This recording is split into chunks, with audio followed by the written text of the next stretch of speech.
Peggy 16.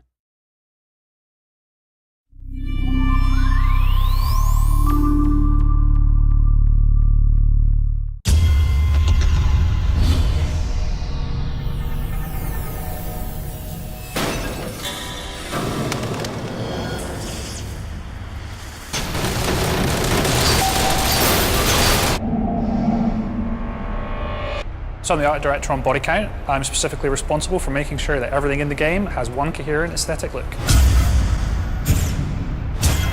So in Bodycount, you've landed in a really torn up, war-torn world. It's an old world, it's a dying world. It's a very unusual way to start a game, and we drop the parachute into what's effectively a very old sort of British colonial style town. And from that point on, all of the different stages that you go through are completely different to the last one.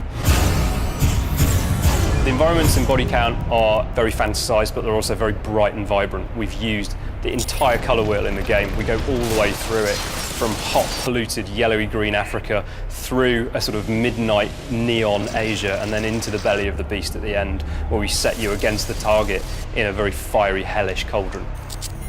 I wanted the colour to sort of match the mood. So you begin the game in Africa with yellows, and as that begins to get a little more sinister and, bloodthirsty and more torn apart, it becomes to get a little more toxic. And then after that, the pacing of the game moves on to more dark and sinister things. And it was important for me that all these locations that we went to and visited, they had a sort of natural feel to them, and there was a visual narrative to a lot of the stages. I wanted to tell stories. It was important for me to make the world seem believable. So you'll see where the compound's been overrun like Zulu and people have smashed the bus through the door to get in, and this all goes towards explaining why a lot of the environments are abandoned and derelict. There's nothing left there other than war, so there's no moral ambiguity about killing absolutely everybody.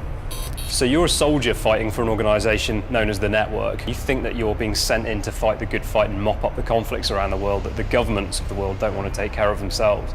Now, as you get through the first act, it becomes apparent that someone else has been poking the hornet's nest and there's something else going on here. And that's where we introduce the target.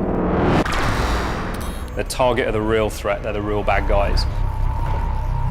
So Target's style and philosophy and their presence in the world is really sort of a dystopian, evil, really oppressive. The real cue for style was just a phrase, the cutting edge, so you're always met with a sharp edge with them. So everything I started drawing began having cutting edges right down the centre of them, so the guns, everything, you're always being met with a sharp edge, like an axe being thrown at you. Really important thing for me was to make it look like the organisation had unlimited wealth and resources. So I really went for a sort of stealth by Bang & Olufsen look to things.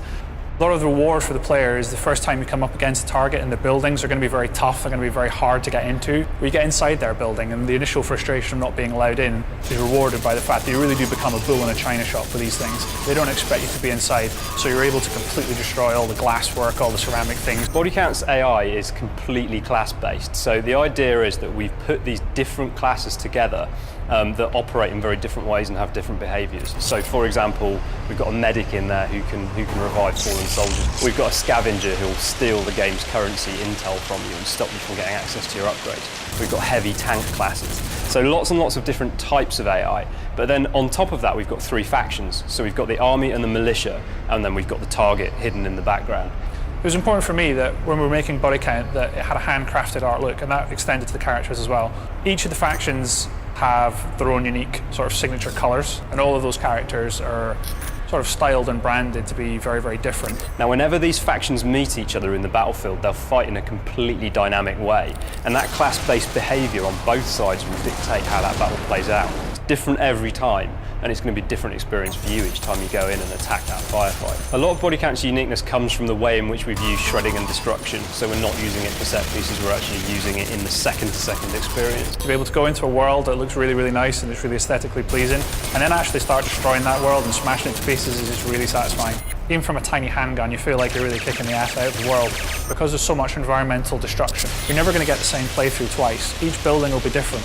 What makes Bodycount worthwhile for me, what makes it better in that sense, is the fact that we've stepped into some slightly different territory and we've produced a game that's got its own strong identity and doesn't deliberately set out to clone what other people have done.